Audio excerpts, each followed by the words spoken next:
Stamattina mi sono alzato. Oh bella ciao, Italy, ciao, ciao, ciao. famous for the Venetian canals, architecture, the Romans, fashion, food, and of course wine. It's also famous for something else in our little circle that we like to call the carp fishing community. We travelled over 1,000 miles in search of these mythical creatures. We were not disappointed. On Judgment Day, I won't fade away. I've been pushing on. I've been pushing on.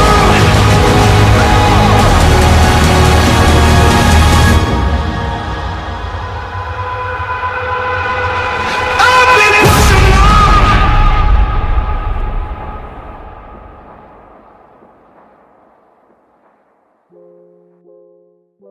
At the start of 2022, I'd been invited on a trip to Italy with Ben and Jay. The original plan was for us to spend a week at Parco del Brenta, somewhere I'd always wanted to fish before moving to World Carp Lake, which was entirely new to the three of us. I won't bore you with the trip out there, but for reference, don't do as I did and drive the whole trip in one go. Split it up like Ben and Jay and drive over 2 days. After a quick stop overnight in a hotel, we arrived to a wet Parco. I'd waited years to fish this iconic Italian venue and was now finally going to get a chance. So, this is where we start the story of our adventure around Italy. Enjoy.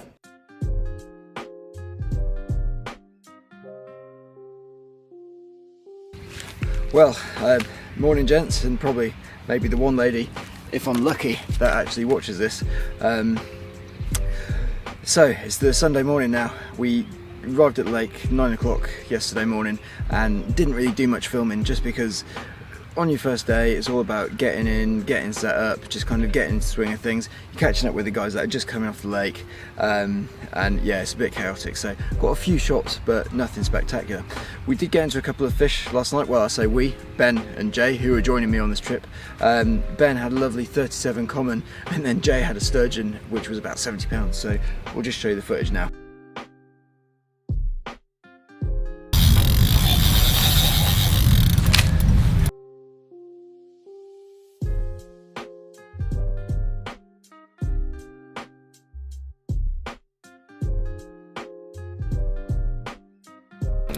You're really happy with this one, man? Mortified. Video, yeah? Yeah, Do you want it landscape, portrait? Stupid question. Like that, yeah. There you go, mate. Filming.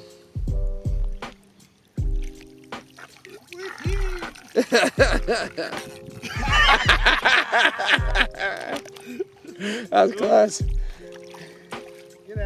We got here last night, or we set up yesterday, got going last night, and by about 4 or 5 o'clock we were all good to go. Didn't do much filming, as I said, just because I wanted to get into the swing of things. Found a few spots and chucked the rods out for the night. So, as I explained to you yesterday, Ben and Jay are on peg 1, which commands the most water around the lake. It's the spit, and we've been able to watch all of the fish showing all around the lake. I'm in 22, which is a little bay. Predominantly a night spot for the fish, so I'm not expecting to do much during the day, but you know, we're always in with a chance. I wasn't entirely happy with my spots last night. I was getting a few liners which suggest to me that I was probably fishing a bit too far out. Now with this lake, the bay, what you have is you've got a little marginal shelf that runs right the way around it. Now before I came I was like, you're clearly going to be fishing out onto that marginal shelf, it makes total sense, but actually that's not the case at all. Most bites are produced by fishing at the bottom of that shelf, maybe a rod length just short of it. So what I'm going to do this morning, although I'm relatively happy with the spots I had last night, I just want to spend the day, because I know the fish aren't in here at the moment, having a look around, absolutely getting set on those spots, and then what I'm going to do is I'm going to commit to those spots for the rest of the week. My tactic is going to be really simple. It's exactly as I would fish if I was fishing linear, Tobber Manor, Norton Disney. Right, the fish in here love food. Main mix is going to consist of pellets, maize, a bit of hemp, and then crushed boilie, just so there's lots of particles going through the water column. I'm going to be fishing a couple of solid bags on 2 of my rods, and then just a lead clip arrangement on my 3rd. So all I'm going to do now is I'm going to spend the next hour or so finding some decent spots, and then as soon as I've done that, I'm going to tie up some fresh rigs again, and then we'll get the rods back out.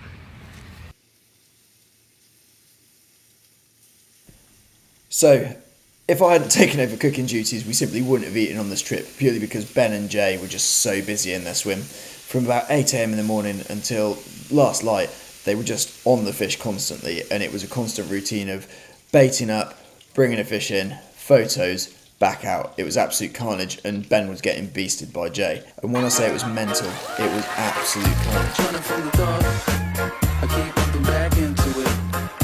Trying to get away, keep dragging me into it. Running from the thought, I keep bumping back into it. I'm trying to get away. How many times we've been through it? Communication breakdown, party at the Bounce it. You fish in front of me and you threw it at it. That'll travel through tomorrow. Follow each and every step that I take. As many bars I break, I still can't escape. So at night I stay awake. Go out and separate my soul from my conscience, and all I can equate is a bunch of crazy nonsense. Running from the thought, I keep bumping back into it, back into it. Trying to get away, trying to get away. Keep dragging me into it. No, they took it out. Honestly. Yeah. I'll just show my guns for now. Run that a little bit. Hold them down low. Right. Let's get. Gotta break the cycle. I'm moving like nitro. Get it out of my head before I go psycho. Insomniac on the track, pulling out, pass it back. I'm with a wild attack, trying to keep my mind intact. There you go. Fuck it.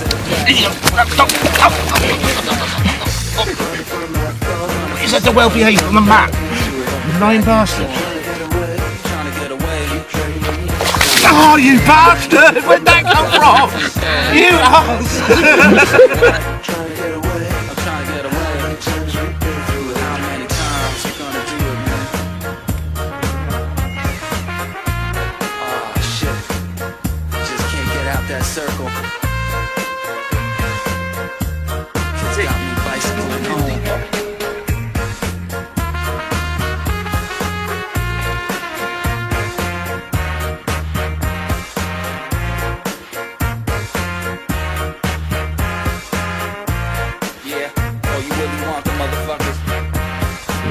Here we go. Sweet.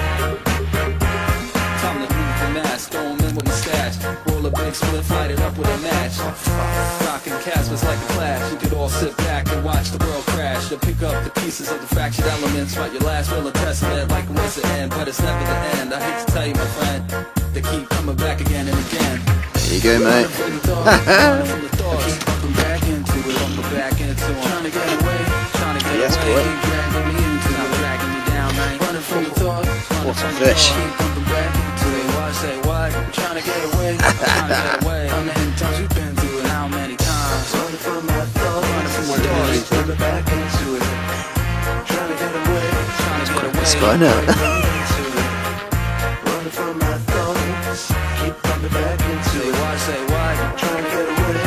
How many times we've been through it? How many times you gonna do it, man?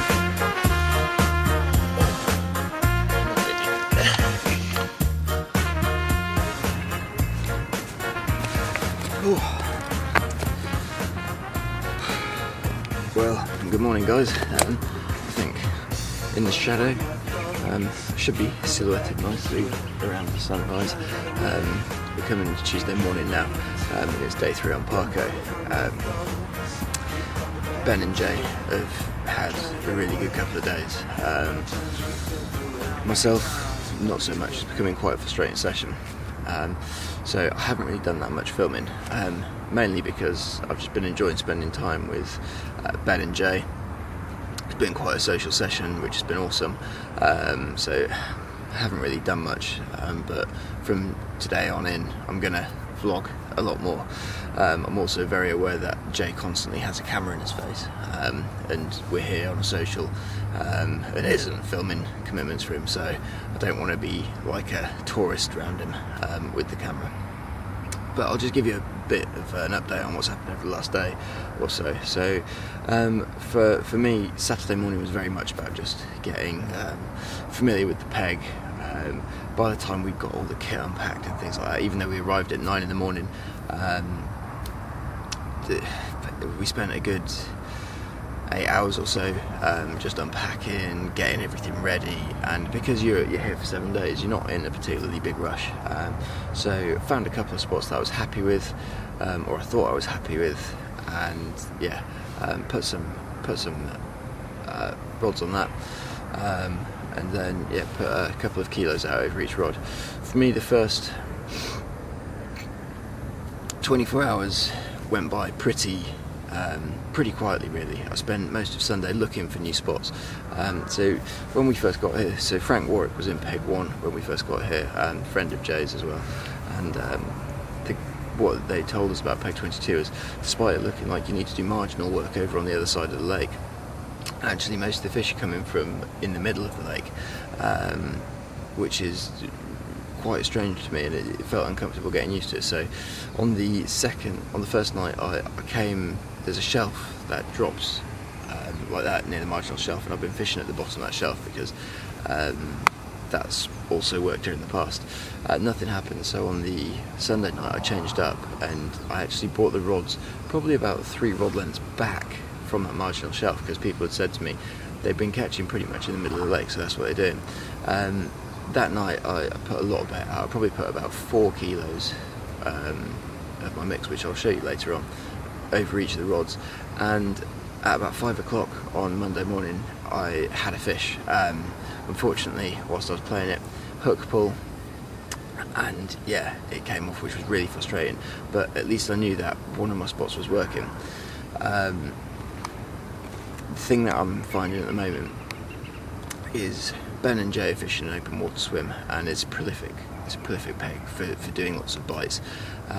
So they're catching a lot during the day. I think on the first Sunday they had 15, up to 53. Yesterday was a lot slower, but the average got a lot bigger. I think they had maybe 10 fish between them yesterday. And it's quite difficult being sat here watching them haul in, and my peg being relatively quiet.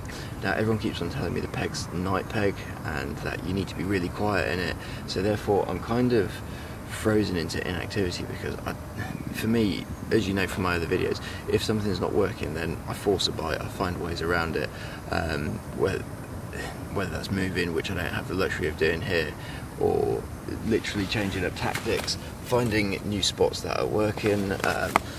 You know, I'm a proactive angler, I don't like to sit around, so for me, trying to be quiet in this peg and sit and wait, I'm finding it really difficult, and it's messing with my head a bit, because I want to be forcing a bite, but when I've had the fish finder out until the evening, until about 6 o'clock, there's nothing really showing in here. But then when I am getting the fish finder out, there are fish on my spots, particularly when I'm baiting up. So it's really quite frustrating, and that leads us into last night. So by the looks of it, Jay and Ben had a busy night. One of Jay's rod's out, and I think he's getting a bit of sleep. Ben's had about 3 hours of sleep each night we've been here so far, so he's particularly knackered. But for myself, I started getting liners at about 1 o'clock in the morning, and I'm fishing really slack lines. So liners, by liners what I mean is not a couple of bleeps. What was happening with the bobbins were pulling up about halfway from the ground to the rod, and then dropping back down again. A couple of times I thought they were going to go into full-blown runs, and that was happening on my right hand rod and my middle rod, so nothing ever materialised, which is why I'm up now. I wanted to get up and just have a look, because first light is best time for seeing fish, and hopefully they'd give themselves away as to where they'd been before they then move out of the swim. Left hand rod, which is fishing right out in the open, pretty much at the mouth of this bay, remained pretty quiet, so I need to go back to the drawing board. But yeah, I had an idea of what Parco was going to be like, and at the moment it's just not going that way for me, so I really need to go back to the drawing board. I think I need to stop being frozen by fear of pushing the fish out, because I think at the moment during the day they're just simply not in here. That's what it seems like, and that seems to be going with the grain of what everyone tells me. But then, for example, if you watch Briggsy's video, he has fish during the day in here as well, so yeah, I'm starting to get quite frustrated. I feel like I'm kind of fighting with one hand tied behind my back, because I've constantly got it in my head, well, this big fish peg, expect to do fewer bites, but it's just a bit of a totally alien way of fishing, particularly with big beds of bait. So I'm not out of my depth. or out of my comfort zone. I'm just particularly confused. Yeah, I think what I'm going to do is I'll probably leave the rods in now until about 11 o'clock, so that gives me time to just watch the water. Any fish that are slow moving out gives them time to potentially trip up, although I do think I might have been done on the right hand rod. And then I'll bring them in, and I think what I'm probably going to do is I'm going to go back to the drawing board. I'm going to speak to a couple of people that I know that have fished this peg in the past and just ask for a bit of advice, because there's nothing worse than you sitting here blanking your arse off when your mates are having a cracking session. Now, don't get me wrong, absolutely loving it. Like, I'm loving being here, and it's great sitting there helping them out netting the fish and all that, because it's great crack. But I am here to catch fish, and at this time of year there are fish in here with the potential to go over the right side of 90 pounds, and I would love to get myself into one of those. So yeah, as always, persevere with a smile on our face. We'll find a way around it, but at the moment this Parco session isn't turning out quite as easy as I expected, but that's fishing. So I'm just going to get another brew now. I'm going to sit here, watch the water. It's nice with the steam rolling off it. The nights are getting colder now, which is also something that I've noticed. And fingers crossed, rather than the vlog, or this part of the vlog, being full of Jay and Ben with fish, it'll be Jay, Jim and Ben with fish. That's the goal. I've driven a long way. I did a 20-hour drive in one sitting, which I do not recommend to anyone, to get here, and I am determined, as always on all my sessions, to not come away empty-handed. Right then, I'm going to crack on, and yeah, fingers crossed, a bit of karma comes to me. Giving you a bit there.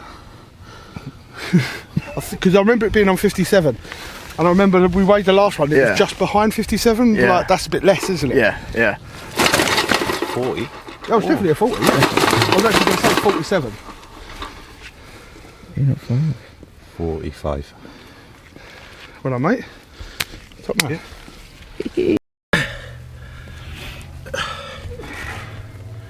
Tilt towards me slightly.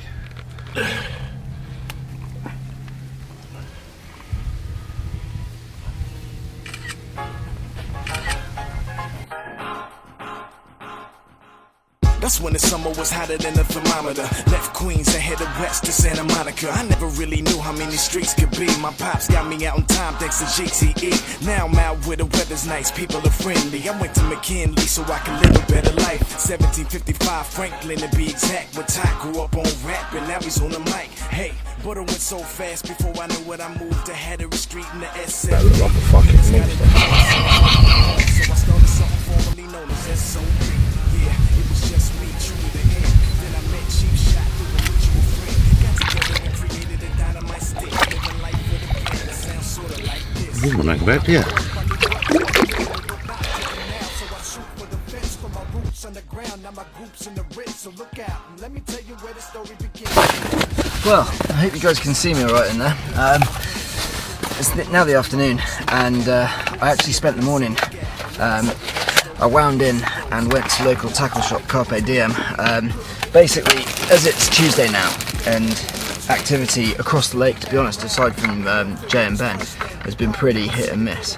I just wanted to take a moment to reset, just to have a think about things, and yeah, come back with a new plan of attack. So I thought I'll take myself to the tackle shop, pick up a few supplies for myself and for Ben, and then come back. So I had a lovely chat with the owner in there. I was in there for quite a while, talking to him about just fishing in Italy in general, and yeah, he was really helpful. And then by the time I came back, the way I looked at it is, or the way I'm looking at it now is, I'm on a new session. I've not fished here before, and I'm coming into it. I'm going to approach it totally differently to how I have been. So the way that I've been approaching it up to now, everyone's told me that I've heard two different things. You either fish at the bottom of the shelf, which runs around the edge of this bay, or you fish in the middle, so 2 or 3 rod lengths off it. Now, with the exception of that first fish that I lost on Sunday night, it's not really paid dividends for me. And the thing is, there's no particular features out there that you can hit. Now, I found a couple of harder spots, but actually they're very kind of negligible, really. And I'm fishing similar spots that I've seen other anglers fish and have success on in the past, so I don't really have a reason to not be producing on them. I'm going to give it 24 hours. I'm going to keep one rod on the spot that produced the fish which I lost and was also getting quite a lot of activity last night, and then I'm also going to then fish a couple of rods in the edge a bit further up the bay, and one straight out in front of me close to a tree, which is where Steve Briggs had his, I think it was 70 plus Briggs Common a few years ago. I'm going to give it 24 hours and yeah, hopefully it produces. Now the thing with this place is there aren't fish in this bay, and I'm hoping that with the angling pressure as the week goes on it actually switches on in here, and that forces the fish into it, but we'll see. I'm just making a fresh mix now, so this consists of a whole and half allergy boilies and kraken as well, which kraken smells lovely, and then I've got a whole, let me see if I can get it out now. I've got a whole array of maize, hemp, different size pellet, flake, and that are really dispersed throughout the water columns. I'm then going to put some glug into it, a bit of tiger nut extract as well, and that will go out with each boat. Once I've found the spots, what I'll do is I'll put 3 or 4 bait boats over the top, so I'm putting around 3-4 kilos of bait out each time, and that is what I'm hoping makes a difference, and that allows me to put a fish on the bank, because at the moment it's the Ben and Jay blog as opposed to Line Bites, so I'm thinking about renaming it after Ben's Instagram channel or Instagram page, Well Carpy, and giving the page to him, because at the moment I'm having an absolute nightmare. But we're on to it. This is a fresh session. We've just arrived at Parco del Brenta as far as I'm concerned, and we're going to try and get into some fish, so hold on tight and let's see what we can do. 30. Yeah, that's come up more numbers than anything else. Bloody hell. Well done, mate. Cheers. You right with the light? I think the light's alright, it's just fucking heavy. Oh, he's got a limp. Right then guys, it's taken 72 hours. Ben and Jay have absolutely had it off the first couple of days on peg 1, and I've sat here basically being the chef because I've added no value in the fish department. Went for a brand new approach this afternoon, treated it as if we'd started a new session again, and the first fish of the session on the new spot rocked off, and it's this grassy new PB for me. How much was it? 41.13. 41.13. Oh. That'll be a PB then. That'll be a PB. Let's just get a look at the other side and then we'll get it back. Oh, bloody hell. Come on. Whew. I told you these shorts were lucky.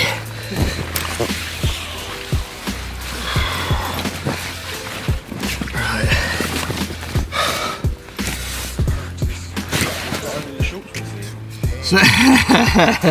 It's not your Instagram post. Little Jim. There you go. Honest to God. Yeah, I feel like I've got a chimp off my back now. Yeah, I'm soaking wet. Let's get it back. Thanks guys. I'm absolutely piss wrapped. Come on, can you blame me? Not at all. Oh, mate. What are we guessing then? 50. 55.1. Don't I know it? It's a genuine 55, literally mate. bouncing just over 55 to 55.3, 55.1. Bloody hell. Oh my god. Where is he with that bucket? Oh, for God's sake. I'm not going to have any dry clothes left. I can hear the bucket coming. And I've done this in anticipation, but the middle rod absolutely ripped off, and we have a 55 one. Oh.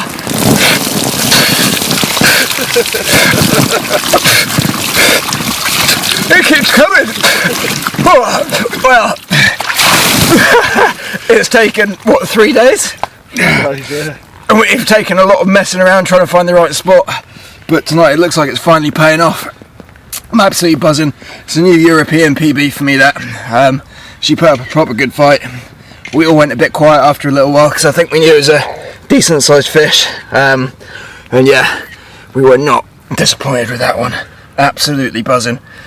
Try and hold up that side. Let's get some of the other side. Oh. He's absolutely seen me off it. Oh, bit of a mangy mouth on that side. There you go. 55 pounds, 8 ounces. Pristine Parco common. Look at that. Oh, it's worse than an arm workout, this.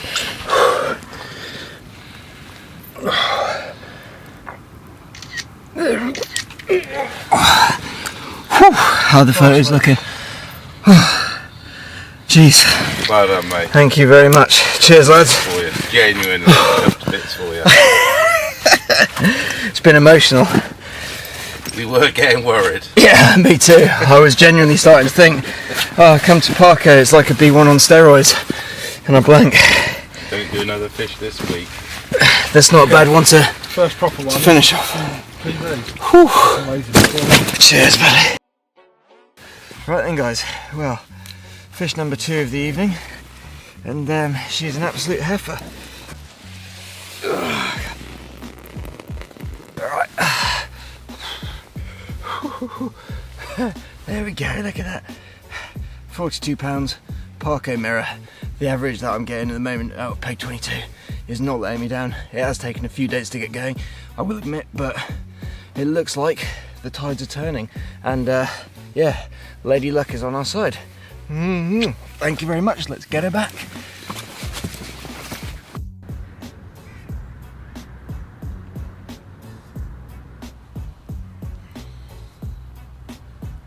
Well guys, we're in again. Smaller one and slightly bittersweet, this one.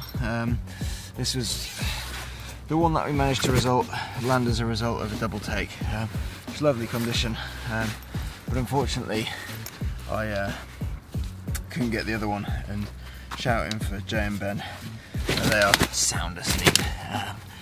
So yeah, unfortunately the other fish got away by the time I was able to get it struck. That was very good English. Let's do this. There we go. Chill. Okay, so I think this is going to be maybe low 30s at a push. The scales are already zeroed, so let's see what the damage is.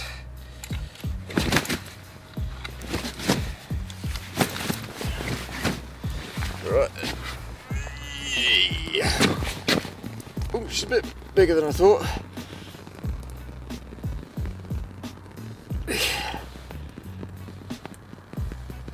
£34.5.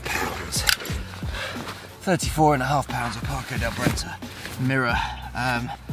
It's a beautiful fish, this one. It's in stunning condition, as they all have been so far. Just get some water on her.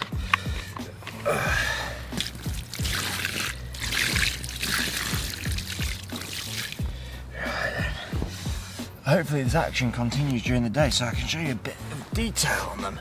But there we go, 34 pounds and ounces of Parco del Brenta mirror. Tactics that I'm using we'll also talk about in the morning. So gone are my solid bags for this session, and I'm using a very different method to what a lot of you will normally see me using, but as you can see here,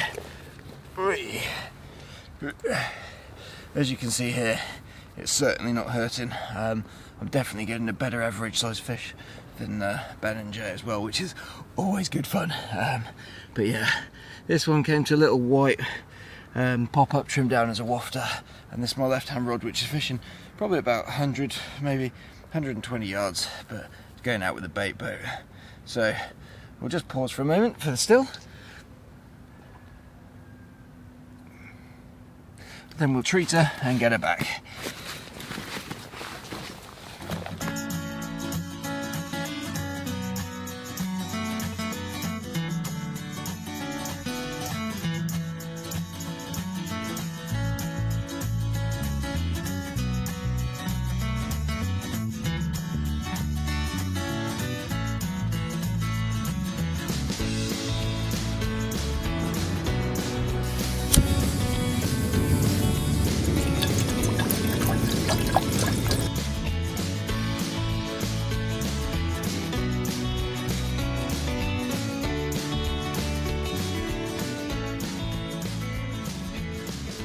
So it's coming at midday now, and I've had the rods out of the water for maybe an hour and a half.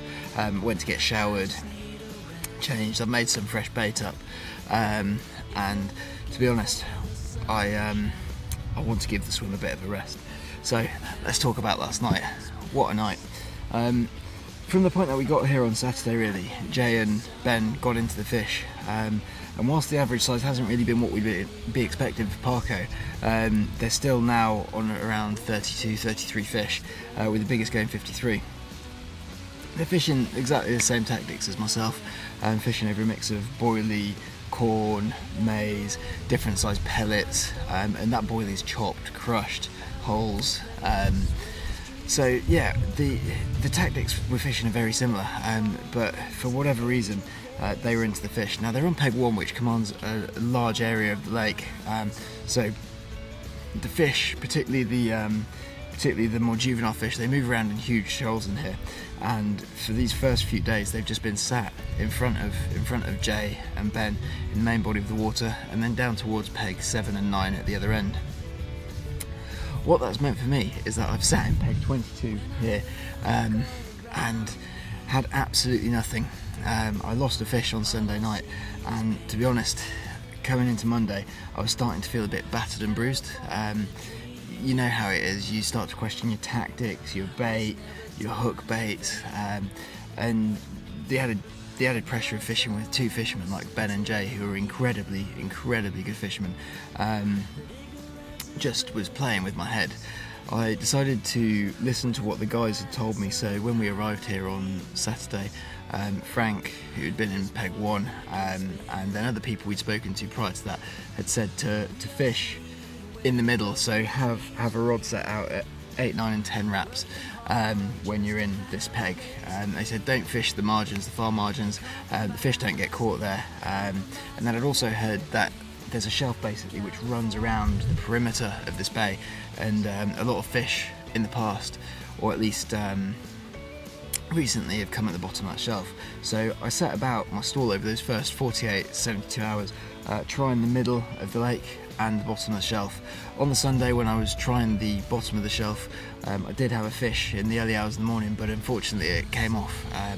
So that meant that coming into yesterday, which was Tuesday, I was really dejected. I wasn't sulking or being defeated. I was just really confused, because everyone says in this part of the lake the fish come in at night and you just need to remain really quiet and don't disturb it. Now for me, as an angler who tries to force bites when they're not happening, that's a really difficult thing to do, because I felt like I had both hands tied behind my back. I didn't know whether it was my bait or my spots that were letting me down. I had a gut feeling it might be the spots, but I was listening to the local advice that we've been given, which is always your first port of call when you're at a new lake. Yesterday I decided I'm going to start the session fresh. So that first part of the session, utter blank, utter failure. I took myself off. I went to the local tackle shop, which is about 20 minutes away, called Carp. Had a good old chat with a bloke in there that owns it, talking about World Carp Lake, where we're off on Saturday, and just generally chatting all things carp, before doing a bit of shopping and then coming back a few hours later. When I came back later, I decided that I was going to approach it like it was a new session.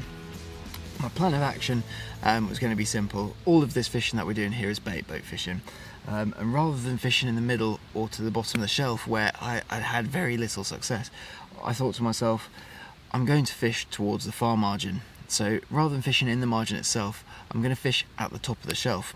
So I decided to put my left rod, which you'll just be able to make out the dead tree stump in the background there. It's about 110 yards or so.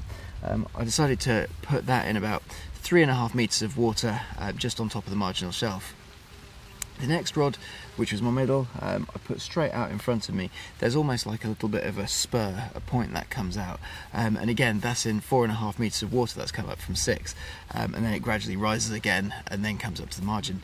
I decided I was going to place my other rig on there, and the reason being, when I was watching Steve Briggs' video where he's in this peg, although he doesn't talk about where he's fishing, when I was looking at the bait boat, he has a bit of footage in there which shows you where he's putting the bait out. I estimated from that whereabouts he was dropping the bait, and it was on that area, so I thought, right, one rod's going there. Now my right hand rod, there's a set of bushes, some dead bramble type things on the right hand side, and as you go out to that, before you even get to the bottom of the shelf, there's a really nice hard patch which comes up on the deeper. Now what you see is, you see a layer of silt, and then there's a big V where the silt gets deeper, and then you keep on going along another rod length, and then all of a sudden that silt disappears and it's hard. Now that's where I lost that fish from on the first night, and I thought to myself, you know what, I'm not done with that spot, so I'm going to put it there. I put all 3 rods out and then put about 3-4 kilos of bait over each of them with the bait boat, just ferrying it out and back in again, and the whole process takes me about 1.5 hours to 2 hours to actually get set up, but it was worth it. Plan now is just to rest the swim totally. Now, as I said to you earlier on, the fish are all out in the main body of the water, and with there being, I think there's 18 pegs out of 22 that are full on this lake, and they're all in the main body, it just makes sense to me that at some point each of those people are fishing 3 rods, that the fish will look for an area which isn't as pressured. So if I sacrifice 5-6 hours of my fishing day during the day, when typically it doesn't do bites, hopefully that will bring the fish in. They'll start feeding on the spots which I'd left bait on from my last reset this morning, and they'll get comfortable in here. About 3-4 o'clock this afternoon, I'll then put the rods out again. Let's take them back to 1982 just quickly. I came into this world, and my mom thought, I'ma name this little boy Paul. Plain old Paul. All for the effect. Superman never really flew to the sun.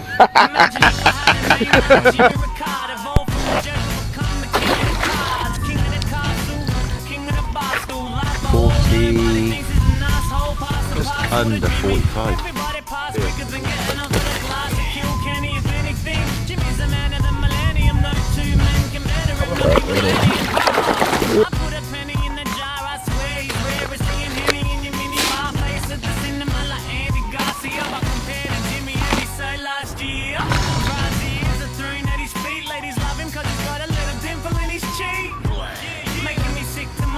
And there's nothing you can do, you gotta love him. It's Jimmy Ricard. Raise your glass for the king of the bar. It's Jimmy Ricard. Women swinging their bras, ladies swinging their bra for Jimmy Ricard. All my people singing the hurrah for come and get down with But guys, well, as you've just heard there, the update from the last, 72 to 96 hours, I guess. What I'm going to do is I'm just going to talk to you through the rig and the tackle that I'm using whilst we're out here in Italy. So when you come abroad, a lot of people tend to step their tackle up, but when I'm fishing abroad, I don't really think it's particularly necessary in terms of the size hooks and things like that. I tend to just transfer across what I've been using in the UK. So the setup that I'm using is very simple. It's just a lead clip arrangement. So I'll start from the top. I've got an 18-pound fluorocarbon mainline all the way through. Now I'm using bait boats here and at the next venue, so I don't have to cast with it. That means that I can get away with using a nice thick fluorocarbon which is invisible. When I'm fishing slack lines like I am in the bay now, it's particularly useful as that takes on water and sinks like a brick. To that then, I've got a nice fluorocarbon leader from Gemini. Now I really like this, it's invisible, really strong, and all I've done is dotted some putty up and down that just to help it sink. That is then attached to a 4-ounce gripper lead, and then I've got a Ridgemonkey uni clip, which is helping keep that weight on. Now, it's a brilliant little piece of equipment, and this is something that I buy myself. I don't have any affiliation with Ridgemonkey, even though I'm fishing with Jay. I just buy this tackle because I genuinely believe in it. So the uni clip allows you to either fish a semi-fixed lead or a free running lead that will drop off immediately on the take. So at the moment I'm fishing this semi-fixed, so that if it is a particularly violent take, it will drop the lead. But there aren't too many snags around, so I'm not particularly bothered about getting rid of the lead. Attached to that, I've got probably maybe an 8-inch section of coated braid, which is again Ridgemonkey. Now what I've done is I've stripped the braid back, and that is showing probably about an inch and a half from the top. Again, I've steamed that so it's nice and straight, and then I've also got bits of putty. Now I don't particularly like using like a fluoro boom or something like that with like a Ronnie rig on bait boats. I like it to be able to move around just purely so that I can fit it so the bait I know is going to drop out nice and comfortably. Now, at the business end, for you guys that watch the channel regularly, you'll know I'm a big German rig fan, but I am now a convert. So Jay and Ben have been using a little variation of the noodle rig, which I've got here, and the hook holds that they've been having have been really impressive, so I've actually adopted that myself. Now what we've got is we've got a boom here, or a kicker, that is maybe about an inch, maybe just slightly more, coming from the eye of the hook, and that bends at the end. So basically what we're doing is we're turning this hook into a longer shank hook. Attached to that is one of the Ridgemonkey Apex beak points, and that's in a size 4. I've tied it up like a D-rig, and then I've got a bait screw on there. Now this hook pattern is particularly aggressive, particularly with the shrink tubing, and the hook holds that I've been getting over the last few fish have been absolutely incredible. The D-rig just allows for nice movement. I actually prefer that to fishing the swivel right on the hook like I would with a German rig. And then here you're allowed to use micro barbs and barbs, so that's micro barbed. In any particular way that is different to the UK, all I'm doing is just feeding probably more bait. I'm not even using massive baits, I'm still using wafters that are around 12mm, and that's what's getting me bites. I've had fish now up to 55 pounds, and I have absolutely no intention of changing. Now in terms of tackle, your main tackle like your rods and things like that, now for this session I actually broke one of my rods prior to coming out here, so Jay has kindly lent me a pretty good substitute. So what I have here is a 13-foot Harrison rod with nice Alps waveform seat for the reel seat, and it's got a real nice action when playing it. Right, and I have absolutely no dramas casting solid bags out with it. It doesn't actually have a test curve, but you're kind of looking at the upper echelon of like 3.5 to 3.75, and it's got a really nice action to it. Reels, same reels that I take everywhere, they're just my Shimano XTCs. And like I said earlier, I'm actually using a fluorocarbon. This because I'm fishing slack lines, and I'm also not really fishing at that particular range, so I can afford to do so. When you're coming out to these places, aside from maybe upping the strength of your main line, particularly if the rules dictate like it does here, it's a minimum 18 pounds, you don't really have to change your tackle amazingly. Now I would have come here with my 3.25 test curve Shimano rods had they not broken, and I would have been able to get on absolutely fine. All this means is that if I do get a slightly bigger fish, I am able to bully it if it is giving me a bit of a hard time. So without further ado, what I want to do now is get some rods out, then get some food, because none of us had breakfast this morning. I've basically been the chef, and to be honest I've been that busy messing around with fish and other things I've not had a chance to. Just take a moment whilst you're here. If you're new to the channel, then please remember to like, share and subscribe. It helps with that YouTube algorithm, and it makes me know that you're enjoying the content that I've put out. Let me know what you think in the comments below. You can find me on Instagram where I'm most active, which is line_bites_YT. Right then, let's crack on.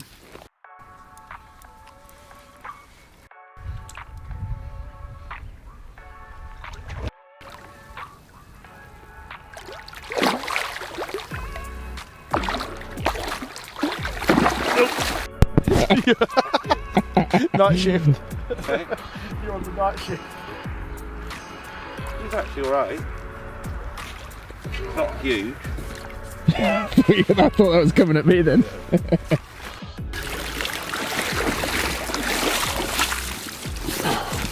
That's actually quite heavy, mate. But he knows who's boss, look. He knows who's boss.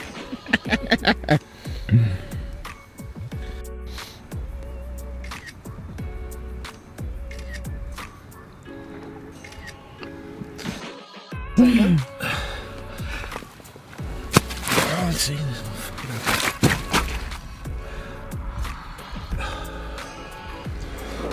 This is what happens when you pour fucking water on them. Every fucking time. There we go. Just manhandle it. He's mugging you off, mate. Fuck off. There you go, buddy. Come on, your vagina's just grown into a penis now. Look. There you go. There you go.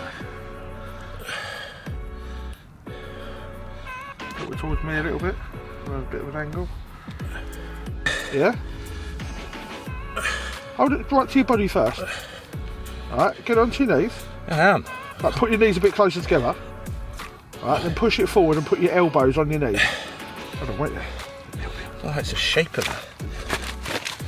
So bring it up to here. Right, elbows, arse down. Yeah. Yeah. You see it It tips? doesn't matter if it tips towards you. Oh, I can't. Yeah, I'll put it down a minute, I'll show you. Hey, come on, do it. There you go. Just get on and do it quick. Whatever you're going to do. Oh, wait. Just get. Oh, for fuck's sake. Go on. Well done, mate. New PB. You fucking wanker.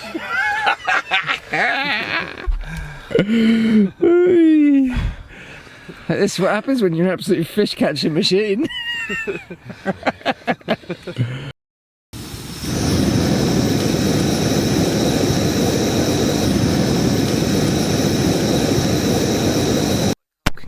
Hello. That sounded like Carp King then. So, had a bloody good night's sleep last night. Lost a fish at probably about 10 o'clock off my left-hand rod, which is the one that I'd replaced. And if I'm totally honest, it felt like a good fish. Now, I know we always say where we lose fish, oh yeah, it was a good one, that. But I mean, considering I've had fish to 55 pounds now, like this one felt good.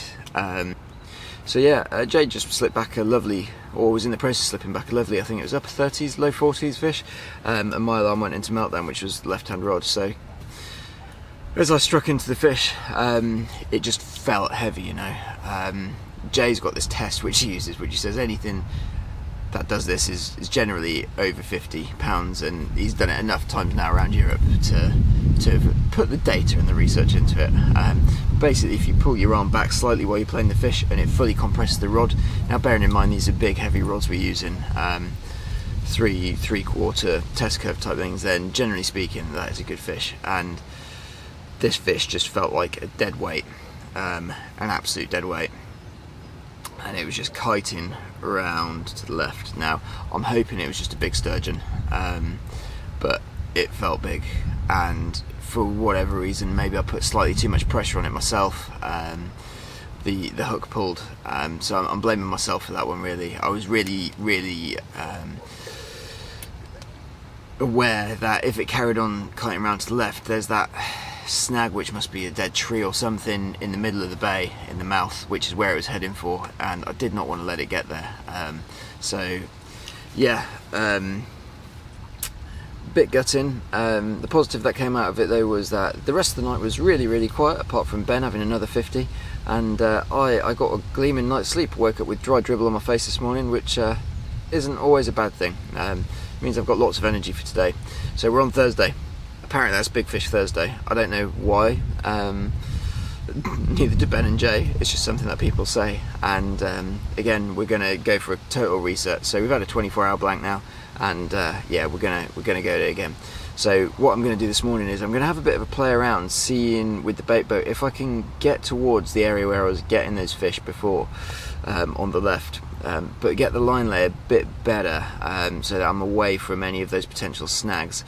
Now I haven't lost any in those snags, but on retrieving the line a few times when I haven't had a fish, I have got caught in it, and annoyingly last night, just before last night, I did lose one of my leaders and hook lengths and leads in it, which is where, because I'm using fluorocarbon line and fishing slack, I think somehow I've ended up with a line lay resting over the top of it. It's sunk and gone into the branches, and yeah, that's all she wrote. I'm just in the process of uploading some of the data that we've captured so far, the footage and things like that, to my hard drive, and then got a few other things to do, and then I'm really going to get into it today. I'm absolutely buzzing. We've still got plenty of time. Action slowed down right across the lake, even for Jay and Ben. The wind's looking good as well. If fish has just rolled over between my right and my middle rod. I think it's a grassy. I'm seeing a lot of grassy show, and I have done all week. But yeah, I don't know. I've got a feeling about today. It just feels, how would you say it? It feels different, and I like different because that means there's a bit of a change. And let's be quite frank, on this session we do need a bit of a change. The lake's fishing hard for everyone, and particularly the lads down on 3 to 6, and then the guys that are up on kind of like 16, 17, 18, 19 to 20. So yeah, I need a change. I think everyone needs a change, and I am going to force it and make it happen.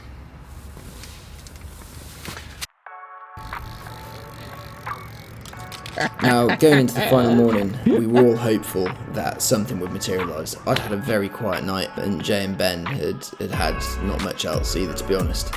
The morning passed by relatively quietly, and Jay and I passed the time away by winding Ben up mainly. He had a few pasties, but by this point the trip had really taken its toll on Ben. We are live. We're live.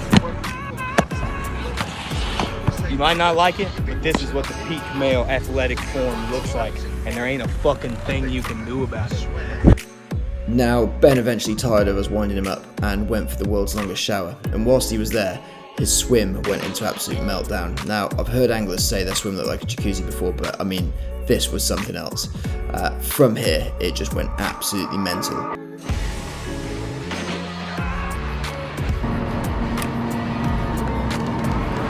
Strong look.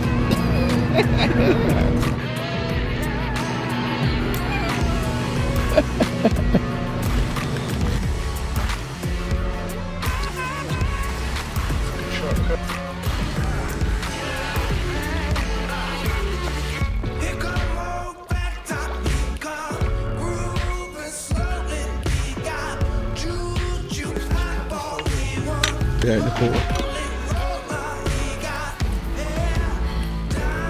It's a lovely fish, that one. Really nice. 38 foot.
I went to bed hoping for a bit of the action that I'd had the days previously, but unfortunately the carp gods just weren't shining on me, and Ben and Jay had a pretty quiet night as well. Not all was lost though. I'd had a great week at Parco, and this only marked the halfway point of our trip. Next up, we faced World Carp Lake, a lake that we didn't really know much about, but I'll let previous tense Jim tell you all about that in this next clip. Now, speaking of that next leg, it's coming up about 8 o'clock and we're about to depart Parco del Brenta. Now, the next part of our journey is a nice 3 and 45 minute hour. Oh, what? I said, what time is it now? No, you fucking didn't. You said a wobble bob bob. Really bad English.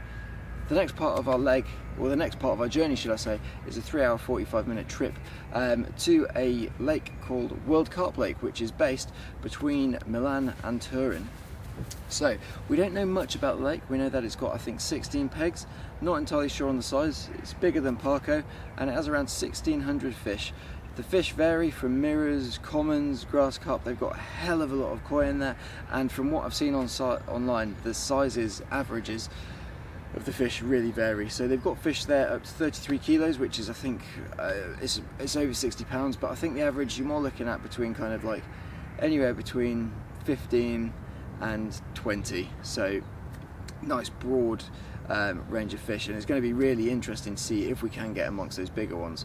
Sorry guys, I'm going to hold it there. At this point you don't need to listen to me witter on any more about what we think is going to happen at World Carp Lake.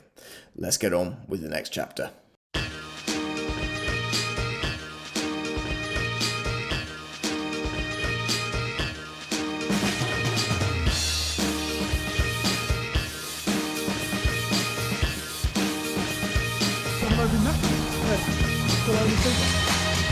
I think there's only one person fishing there. Well, the one with the remote control in his hand, yeah, probably.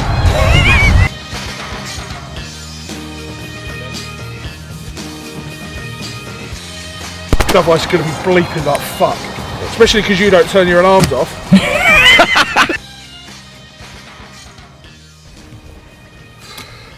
I have absolutely no idea what to expect. So, we're on part 2 of our leg, leg 2, part 2 of this vlog of our trip in Italy, and Jay, Ben and myself are at World Carp Lake, which is Vasili, which is between Turin and Milan. We were sent here by Antonio, who owns Parco, and to be honest, none of us have any idea what to expect. It's coming up about 5:30, 5:45 now, and we finally got set up after a 3-4 hour drive, and it's time to find some spots now. The guys that work here have said they love pellets, so what we've decided is we're not changing tactics from what we did at Parco, at least until Tuesday, Wednesday. So what that involves is nice mix, and we've added a bit of party mix to what we're using. So for example, myself, I've got a bit of maize flake, corn, hemp, tares, sweet corn, and then chopped, crushed and whole boilies, and then in that I've just added a load of tiger nut oil, as well as some other attractants. There's a lot of fish in here and I want them to be pulled down. I'm just about to get the bait boat out now with a deeper and actually have a look at what the bottom's like. Having a look online, apparently there are bars and things like that around here, but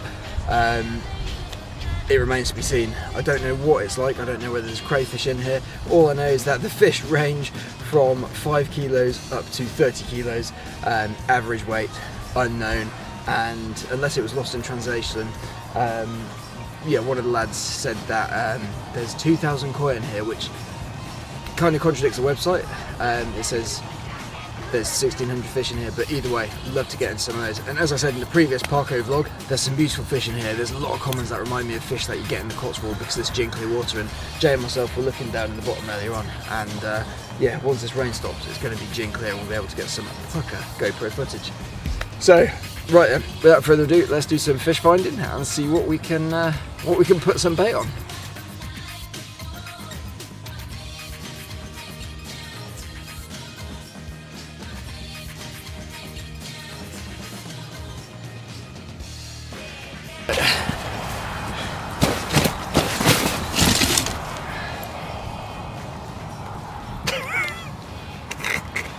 I remember my first time fishing tonight. Right lads, I'm all bashful because Jay's here in front of the camera, or behind the camera. We've been here, how long now? What do you reckon? The ever professional. The ever professional, the consummate professional. You're getting my fleece all wet, stop it. I'm doing a bend now. Jay, I can't lift it. I can't lift it. And rest it on your knees. I can't.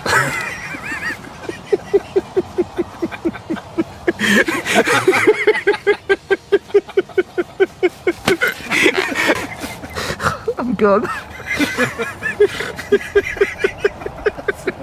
That's not weird.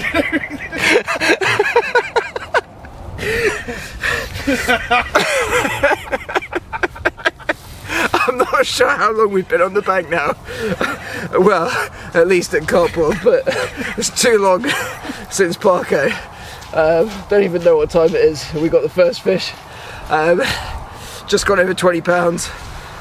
Came just over 100 yards out, fishing 3 on a spot like you would at Linear. And yeah, at least I've started off with a fish this time.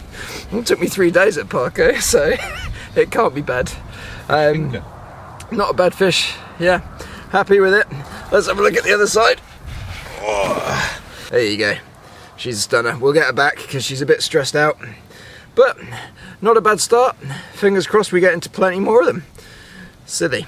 What happened to your voice then? I don't know, it broke, didn't it?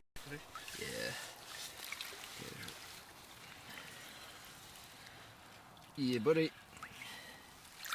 That water. Right guys, well, I'm not sure how much you're going to be able to see because the light's been a bit of a pain in the arse, but this is fish number 3. It's 21 pounds, lost one, just had a double take, put the small one back which was barely mid doubles, and yeah, we've been graced with this one, another really nice common, nice lean fish. Jay and myself were just saying we're going to keep going until we get into the bigger ones, and it could be a really quite a busy night. So I'm fishing at about 120 yards, and yeah, just fishing uni clips on our little noodle star rigs, and it's doing the damage at the moment. Fishing about 1.5 kilos of bait each time, and yeah, my middle rod I just can't keep in the water at the moment, and this is the result of the left hand rod going off as well, which I placed about maybe half a rod length off the other one. So yeah, the fish are definitely in there in shoals. Let's have a look at the other side before we get it back.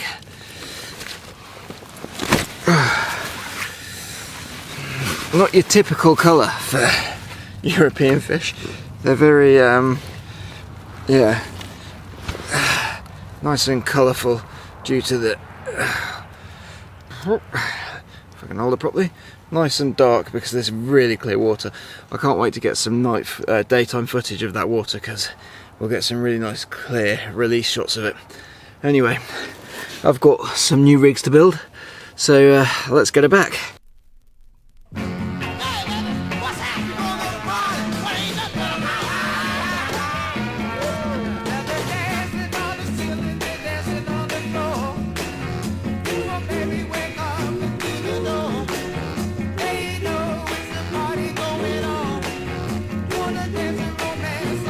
Run.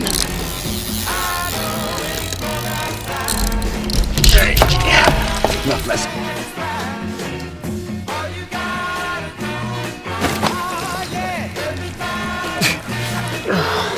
Not a bad wake-up call for our first morning at World Carp Lake. 34 pounds and ounces. Literally just chatting to Jay in the swim. Put the boat out. Probably dropped, hit the deck, didn't it? You went back to the tent to grab something, and then yeah, as I was tightening the bobbin up, she came in. So they fight like mad in this deep water. Really happy with this. We just got our German friend here who says this is probably about the average size for them, so it's better than what we thought it was going to be, isn't it? Happy days, mate. Yeah, all this size, really good. Ben had a 36 last night, so everything's looking up. Right, we'll show you the other side and then we'll get it back.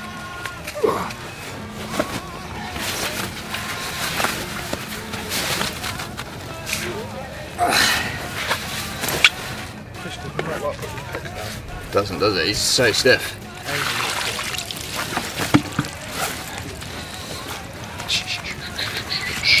Right. Come on. There we go. Oh, it's gone so stiff.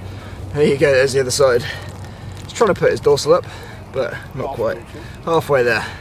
Happy with that. These guys can keep coming. I'm more than happy to be busy like this if this is the type of fish that's on the end. Let's get him back. You'll have to excuse the light and the camera angle. I've just tried setting up myself, but this is just crazy. you just saw me put that 36 common back and had one rod left in the water. I was tying up a load of more rigs, and that's just gone off. Yeah, literally 5 minutes later. So they seem to be liking bright yellow, at least that's what I thought. As this one had been on a white wafter style bait since last night. Redid it this morning, put it in the same spot on the dead oak, or the big oak out in front of me, just to see if it was the positioning. Had that fish on the middle rod go off, and that again was on the yellow, a bright yellow. So I thought to myself, maybe I'd just bring this one in and put a yellow bait on this one, as they were literally feet apart and fishing 3 rods on the spot. And before I even had to, it's rocketed off, and it is another, by the looks of it, little common. I say little. It's maybe mid-20s.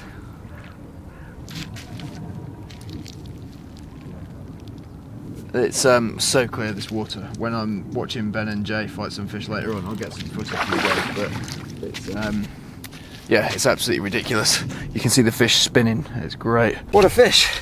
I tell you what, this is the type of fishing that I was hoping for. I feel like I've got a real I've really got to make up for last week. I mean, Parco was fishing hard in peg 22, real hard. And when you're fishing with the calibre anglers like Ben and Jay, it's just, yeah, the pressure's only exacerbated. So to finally start getting into them and actually be leading the way, you know, I'm over the moon. Let me just change that camera angle because it's slightly off. 32.12 did I say, or 32.14? But I mean, what a fish! What a fish! Look at that. I'm absolutely buzzing with that. She is a stunner. Didn't fight anywhere near as well as the last one, but I mean, it doesn't really matter, does it, when they look like this? Or when they're this size, sorry. If anything, could do with one that doesn't fight as hard every so often, just so your arms aren't as pulled off by the end of the week. Fingers crossed this activity stays and stays. I'm getting caught in the cradle, which you have to use here. But look at that. What a fish. Thank you very much. And let's get your bigger brothers and sisters, because a 40 would be lovely. Oh.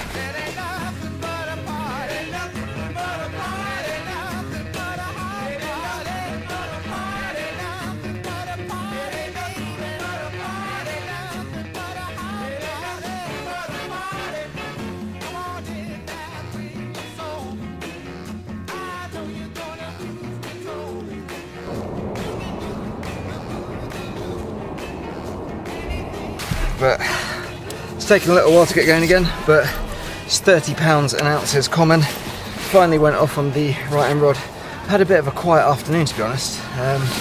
Jay and Ben have had a couple of babbies, but nothing special. And my swim just kind of went dead after lunchtime. But it looks like it might be picking up again now. So went to put some stuff on charge, redid the rods, and this is the first culprit, if it'll let me hold it up. Come on, man. She's been sat in the sling for a little while because I've had dramas with the mic on the camera, and yeah, I've been sorting that out. So she's gone on floppy now. She's gone the other way. Look at that, 30 pounds of yeah, World Carp Plate common. Beautiful colours again. Came to yellow wafter again on my little noodle rig. And yeah, I must say, I am absolutely loving this action. This is what I wanted. Let's have a look at the other side. And then later on, I'll show you the rig that has been doing the damage so far. So what we've actually noticed is that because it's very, very silty here, the fish have got very soft mouths, so I had to change the rig a bit. I've gone down from a size 6 to a size 4 apex beak point hook. Obviously barbed again, and then I've shortened the hook length to about 5 inches, and that seems to be driving that hook hold home a bit better. So there we go. That is beautiful, absolute bar of Italian gold, and she's clearly not happy. So let's get this beautiful fish back.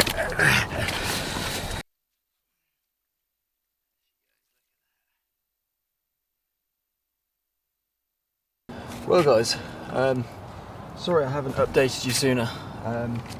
It's been a bit of a weird day today.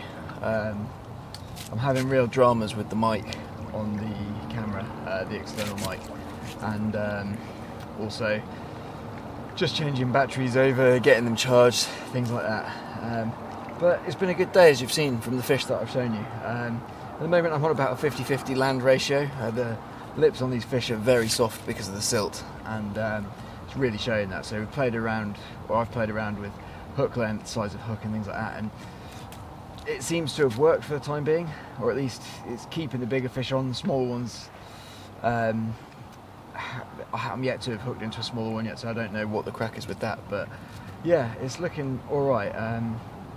So I think I'm on 6 fish now, lost 5, so the ratio hook to land is slowly spinning in the opposite direction, but I really haven't had a chance to do much fishing, just purely because, or filming should I say, purely because I've been messing around with rigs, messing around with the camera equipment, and it's just, you know how it is on that first full day, it's just a bit of a fact-finding mission, and that has been entirely my my main effort.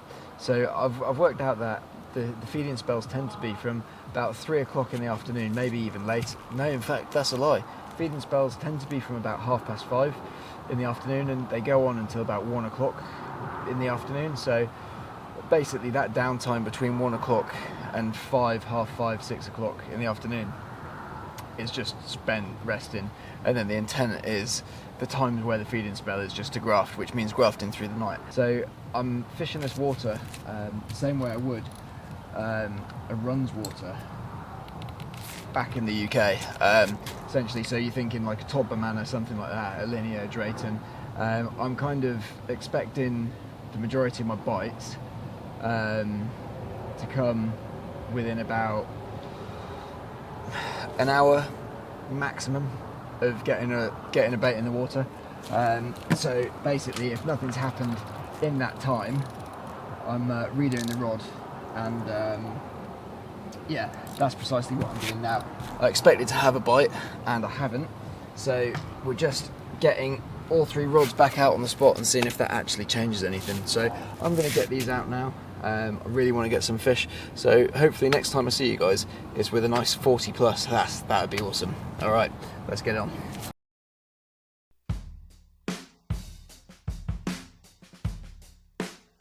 Under the raging sun's open fire, fire, fire. Ain't nothing new, your half desires. I want you to be my woman, baby. Every time you get dressed in black, you give a grown man a heart attack. I pray that good Lord will bring you back. You're my sunshine. Shoot me down and break my heart. It's the black resin. Oh, you brave the sight, I paint the picture, and you wanna do it. Oh, all she wants to do is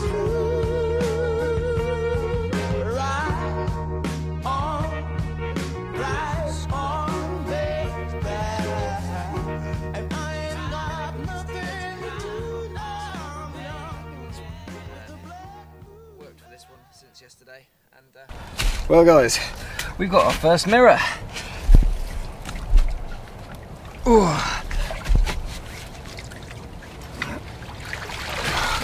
You'll have to forgive me, I'm still having dramas with the audio.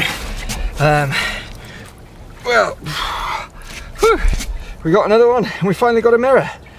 Look at that, look at the scales on her. Absolute stunner. Came from that left-hand rod again. I haven't actually had a chance to get the other 2 rods out clipped up at the same distance yet, because this one goes within 5 minutes. Also tried making a bit of breakfast, but this guy fancied his breakfast first. Yeah, it's not typically the type of fish you associate with Europe, these massive scales, but I know the guys here are breeding them.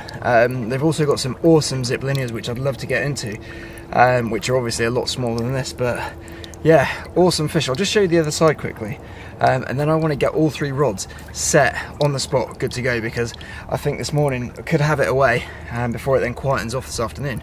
Let's have a look at the other side. Oh.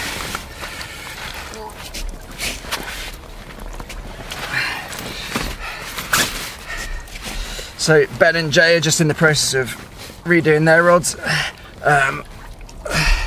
Beat them to it this morning slightly earlier with mine, and yeah, it's paying dividends. They're switching up their approach slightly, but I mean, I'm quite happy with mine. Found the distance that they're at now, and yeah, gonna continue smashing it, and hopefully we work our way into the bigger ones. But this one, more than welcome. Absolutely beautiful fish. Right then, buddy, you've been really well behaved, so we'll get you back.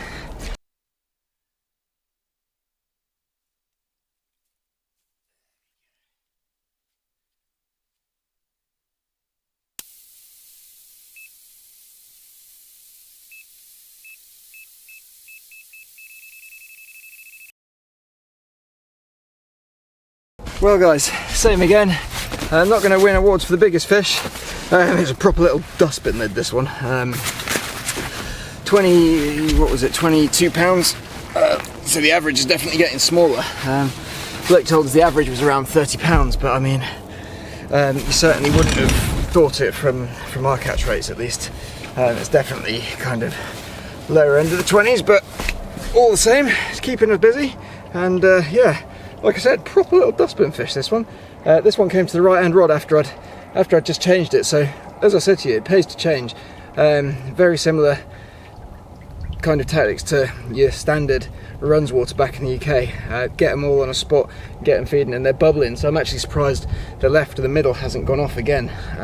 That's 3 fish this morning, and yeah, I'm really enjoying the sport. I just want Jay and Ben to get into it now, because it's as I sat there last week struggling, it's not nice when you see someone else hauling. So still not had a chance to make breakfast yet, and I'm guessing they haven't started it either, so need to get this fella back and then we'll get some breakfast on the go.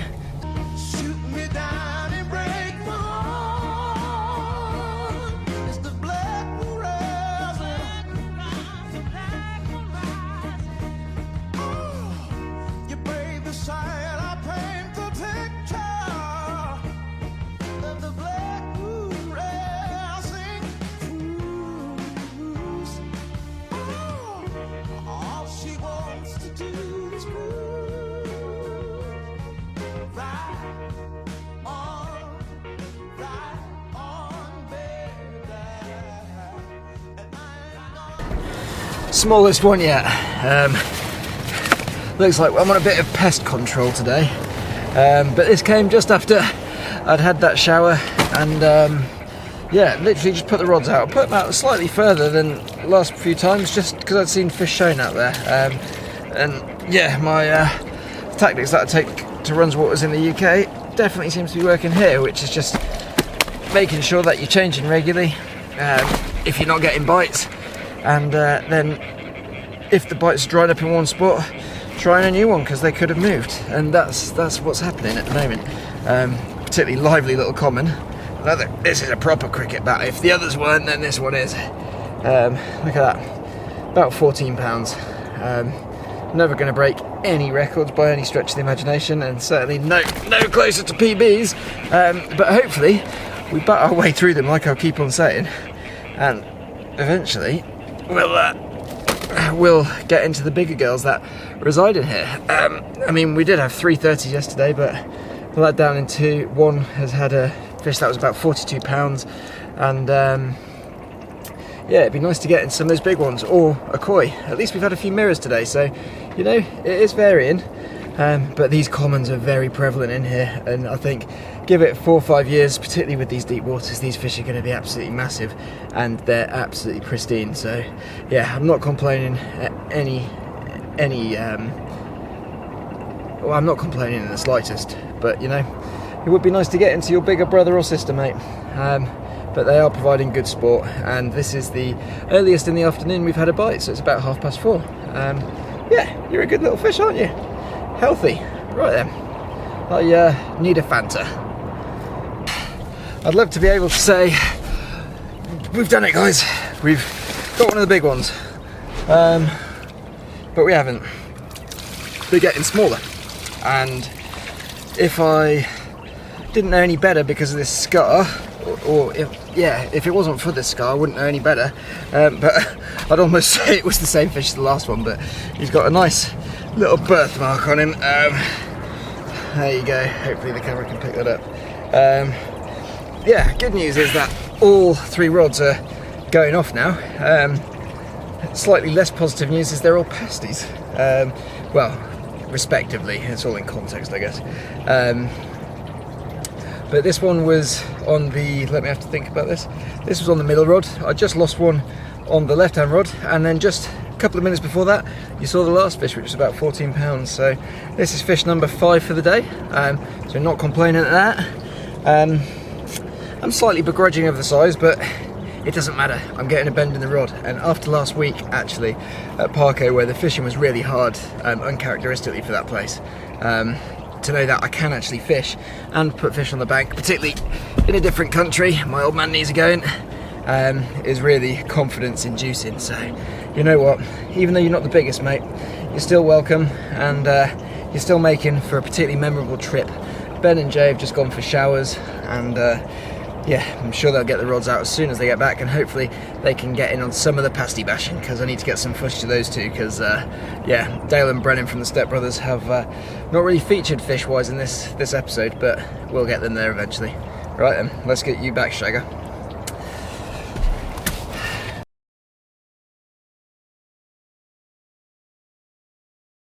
Whilst I played over after over with the cricket bat commons, Ben and Jay were back in the swim and looking for new spots to put the rods out on. They eventually decided on 6 new areas, which on any other water anywhere else looked amazing. They tied up fresh rigs and sent the bait boat out over and over again on its mission. This evening marked a pivotal point in our Italian road trip, and it was a crossroads where we hoped the decision would be taken out of our hands. We'd come to Italy in search of gigantic carp, and currently that was exactly the opposite of what we were catching.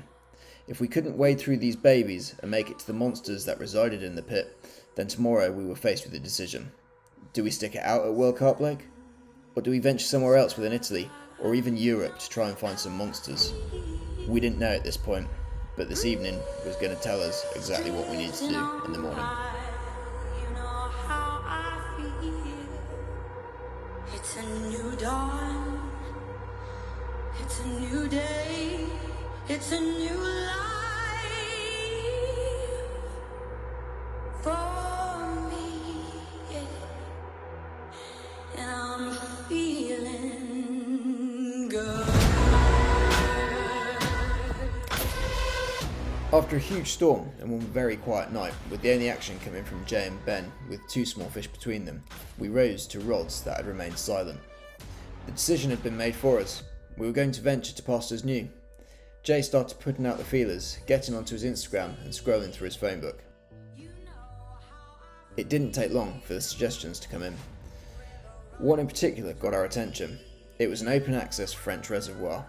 Our lack of boats wouldn't be an issue, as it was all bait boat action and casting from the shore. It was also days only, which meant staying in a hotel, a nice break from the bank. It was off the beaten track, and all we needed to persuade us to move. The pack down began, and we were soon saying bye to the World Carp Lake. Our trip would take us through the Italian Alps, spit us into Switzerland, before crossing the border into France to our Alp retreat. It was only a mere 8-hour drive, but we were eager to get underway. As we left World Carp Lake behind, we gradually made our way north towards the Alps, wondering what might be in store. We had very little information to go off. All we knew is that this lake had appeared in a feature of topography, and that it would be workable from the shore by either casting or bait boat. We had no idea of what size or stock was in this reservoir, but it was an adventure, an uncharted territory. We were in Switzerland around 4 hours into the journey when Jay received a phone call which would change everything. After putting out the feelers on social media, a ripple effect had occurred, and eventually word had gotten out around Italy that we were looking for a new venue to try. The man at the end of the line had space for us at his lake, somewhere that had actually been on Jay's radar for quite a while. But where was this lake, we asked? compared to the UK, Italy isn't all that small, so it may not necessarily make sense for us to turn around. Well, that's the catch, Jay said. It's actually next door to Parco. After a little consultation, we thought, fuck it, you only live once. We knew there were big fish in this lake. With that, we turned around and began our trip back. 8 hours later, and asleep in the same hotel that I'd initially met Ben and Jay at on the first night on day one of this trip, we were there.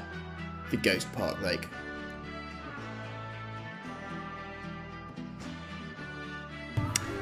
Well, we're after driving through most of Europe yesterday, we're back at the hotel that we first started at nearly 2 weeks ago now. We were planning on fishing a public lake in France, and just as we crossed over into the Swiss border, over the Alps, Jay got a phone call from a lake back in Italy saying we've got some spaces and this is supposed to be a absolutely mega lake.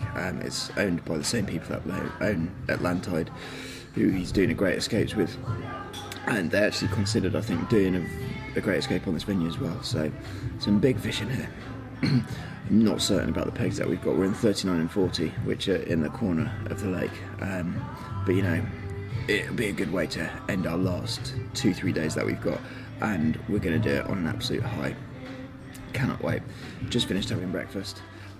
Jay and Ben can't stick to their own timings of 7 o'clock, so probably got time for another coffee because they've not arrived yet. But yeah, gonna sit here, enjoy this sketchy music, and then yeah, sit on my hands until we can get to the bank. Can't wait, I'm absolutely buzzing.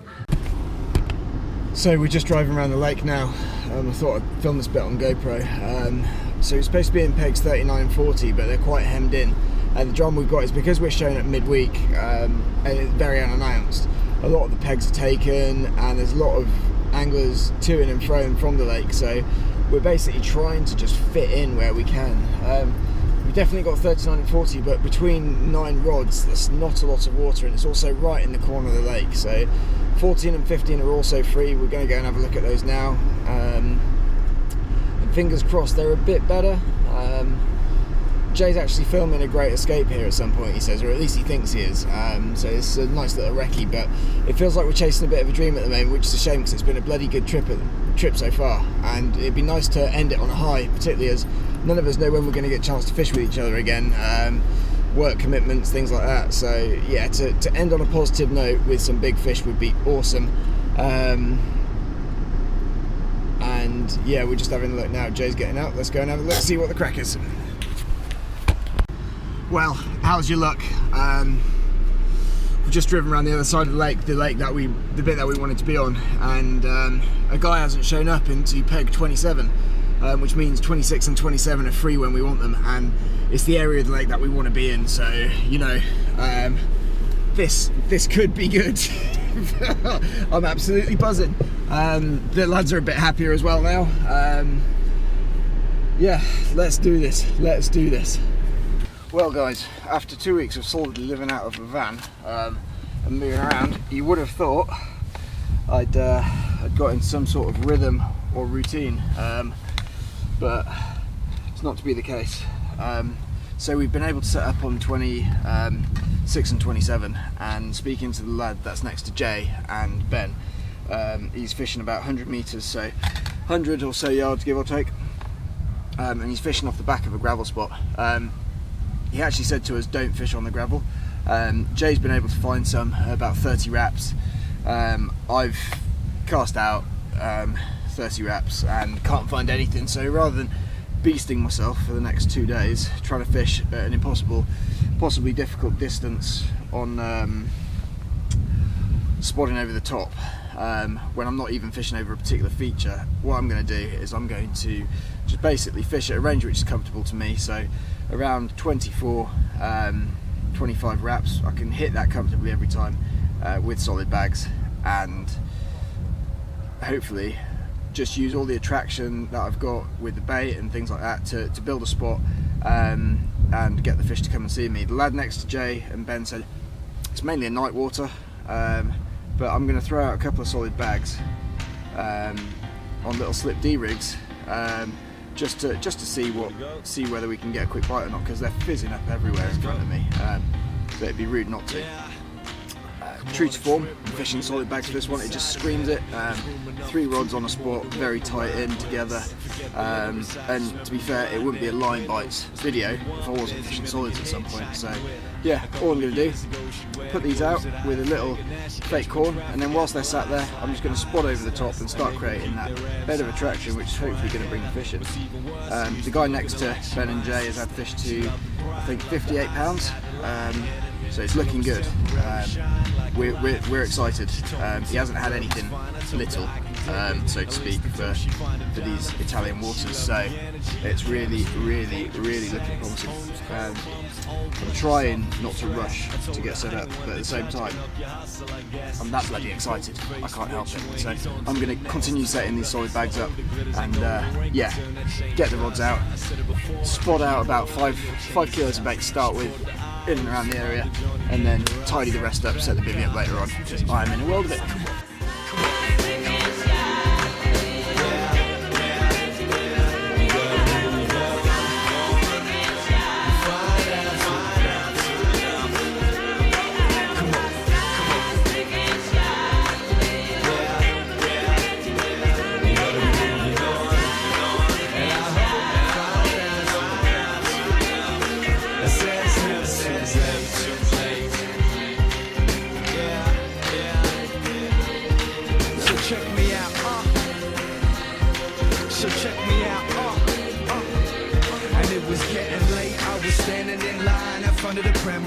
Wondering if ever this sucker would let me enter them. She caught my attention as she walked through the entrance, and then she threw me a grin. Like, watch me get straight in. She was a little too big for the boot. She's rocking every weekend, and I can knock her with sleeping hard.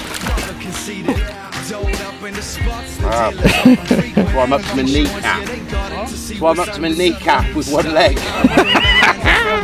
Normally I'd be right there with her, but tonight was something bigger. There was something different in her, like a light that suddenly hit her. Everything I once desired was gone.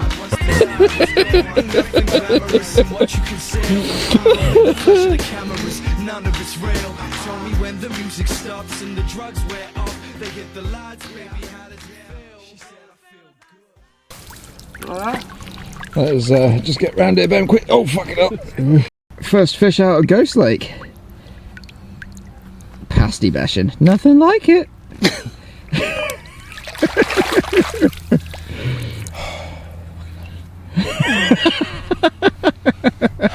Bit wet, mate. Disaster has been averted, though. Yeah. Oh, your banger's in the other pocket. Oh, he would have been so grumpy if he got those wet. When you said you had your rigs already and you was casting out, and I was meant to be really impressed with you. Do you remember when you said, oh, you are a little bit impressed and all of that, and I was, you know, remember when you said that?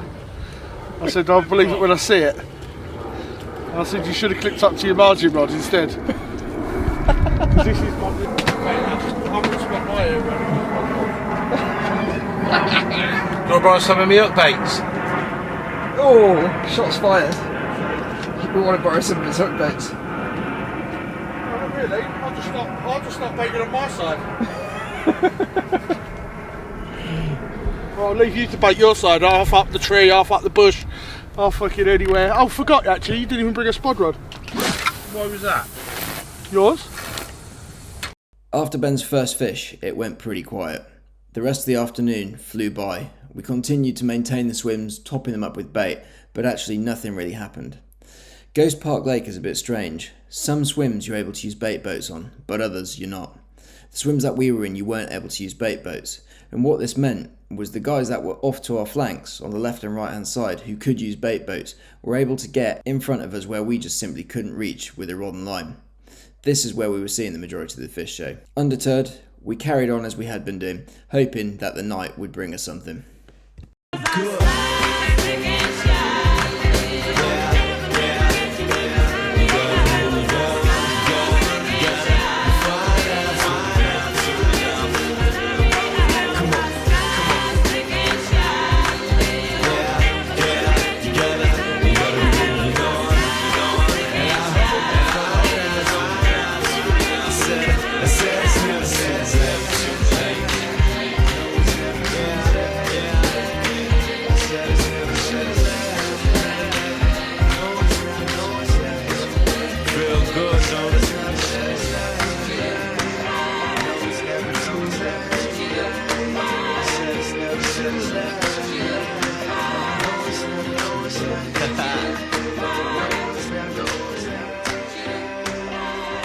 The afternoon turned into night, and before we knew it, we were into the last 36 hours of our trip.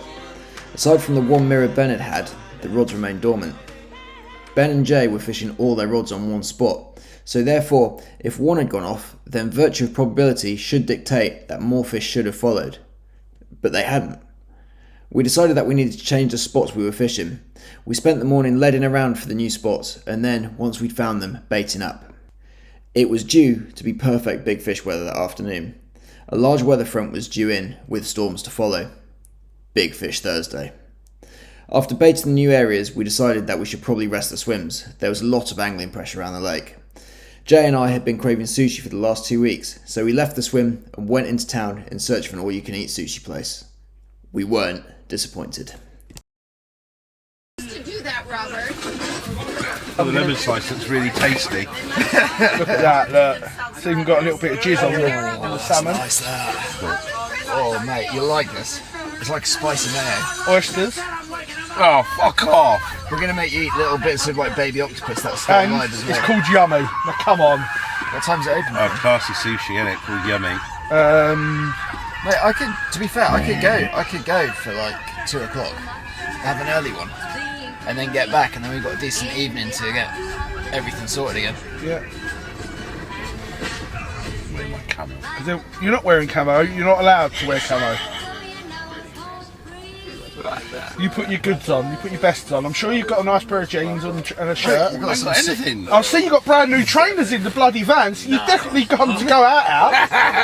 Who comes fishing with a brand spanking new pair of trainers? Because they're supposed to be. And don't expect you to go out. If you didn't have an idea of going out, then you definitely wouldn't put brand new trainers. Shorts and jogging bottoms. The court orderly comes out and says, yeah, you're all done and dusted, also follow me. And you get taken to a room. And basically in this room there's like a couple of chairs and a telephone on the table. And you have to wait for the official receiver to call you. What?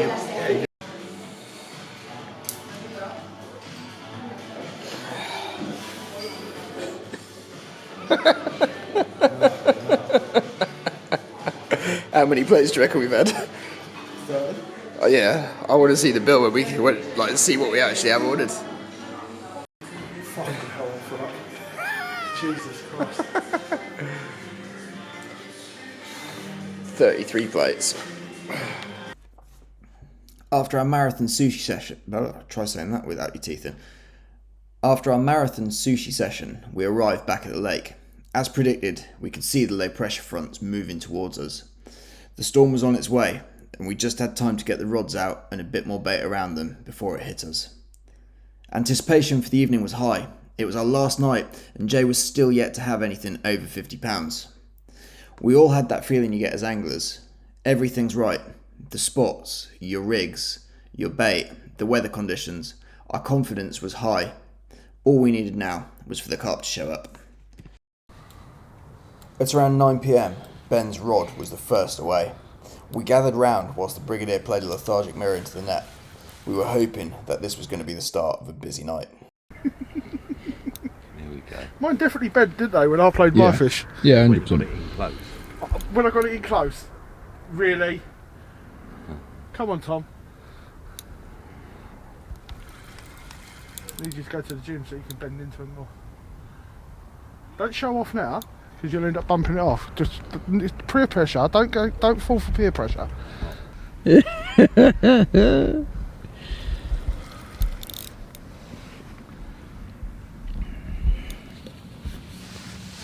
I reckon Ben goes down that route of, you know, when you if you don't play them very hard, they come in easier. Yeah. Isn't it? Yeah. It's like if you don't pull them very hard, they're like, oh, this is nice, just come in nice and gentle. They don't pull back so much. They forget they've been hooked, so they're not compliant. They're like, oh, fuck. They're This so current's bored. quite strong tonight. Yeah, they're so bored. They're like, fucking hell. This is what 10 years later. A long time. Squidward! For a good 10 years later. SpongeBob SquarePants. Some point in the future. What's up? woke up and thinks it's going to be morning. Why did he come in and sleep still? You played this any longer, we'll be able to take day shot.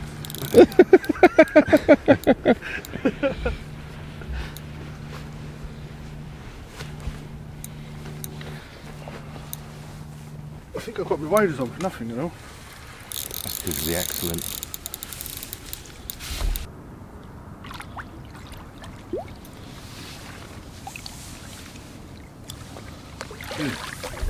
Boom.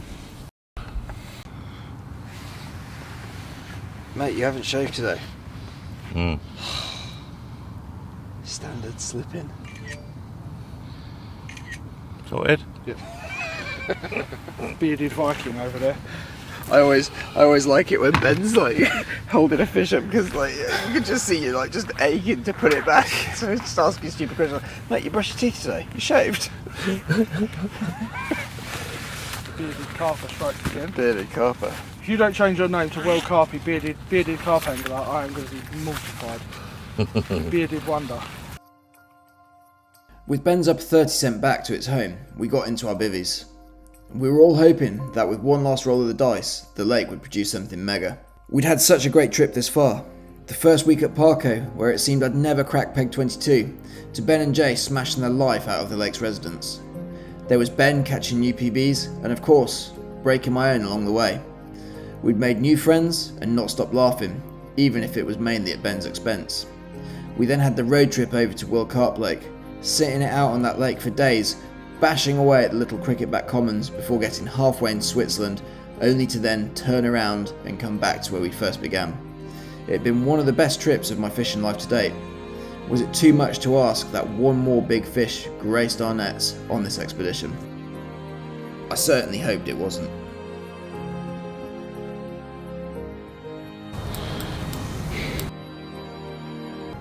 There's two on the right.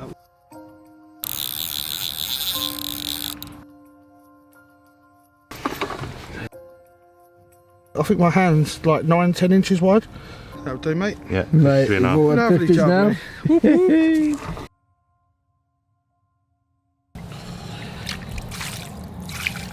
The size of its tail. Jesus Christ. I don't think I've ever caught a fish with a tail that big. It's massive. Mate, look at it. Yeah. Come on then, mate. Tell us how you tame the beast of Brasenose. Yeah. Like I said, I'm just very, very glad I've got the orbit line on, casting at 130 metres to a showing fish. Single yellow pop-up. Happy days. Obviously on a Ronnie, because it's the only pop-up rig to use. Naturally. You're not allowed to use any other rig these days. Yeah, Ben, if I hold this here. Happy days. You're not allowed to use any other rig than a Ronnie. That...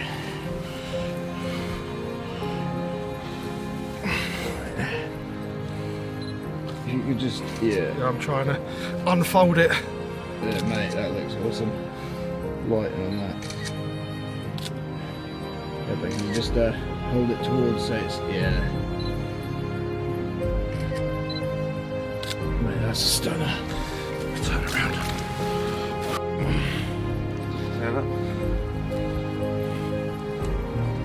Back is too big.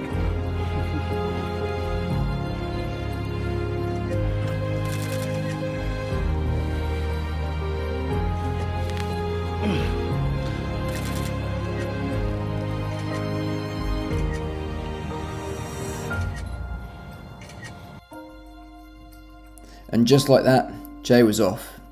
His new spots seemed to be kicking into life. He didn't have to wait long for the action to continue.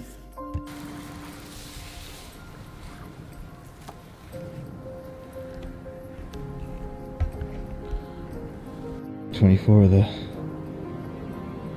Right, and Rod's still at that distance and not doing anything. There's two on the right. Yeah.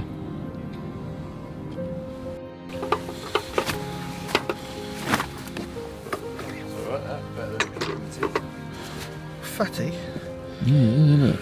Got right guts on it. The difference in the size of his tail I know. compared to that 50. That 50 was twice the size. Easy. Like, if you think, that 50 there, look.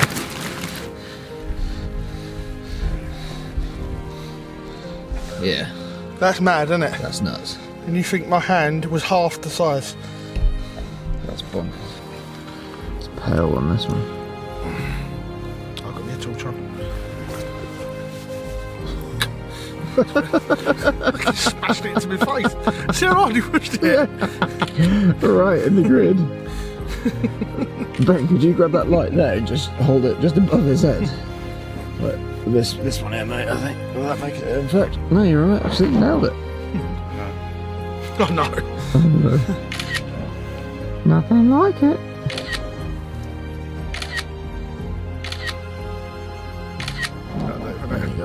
Waking up to Jay playing one tiny mirror, that was it. Our trip was drawing to a close. Soon, I'd have to return to Germany, and Ben and Jay back to the UK. Although Ghost Park hadn't delivered for Ben and I, we were still leaving with our heads held high. We'd had 2 of the best weeks fishing ever, and seeing Jay piece the puzzle together on the final night was something to behold. As I drove out the Ghost Park gates and made my way north, I couldn't help thinking of all the great moments we'd had on this trip. Nothing had gone to plan, and none of the venues had fished in the way that we expected them to. But that's what turns a trip into an adventure. Back in 2001, it was the sense of the unknown and mystery that took me from match fishing to chasing carp.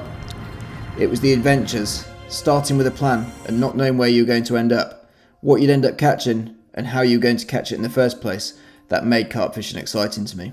It's something difficult to emulate in today's British carp fishing scene, but it's something I've realised I've sorely missed.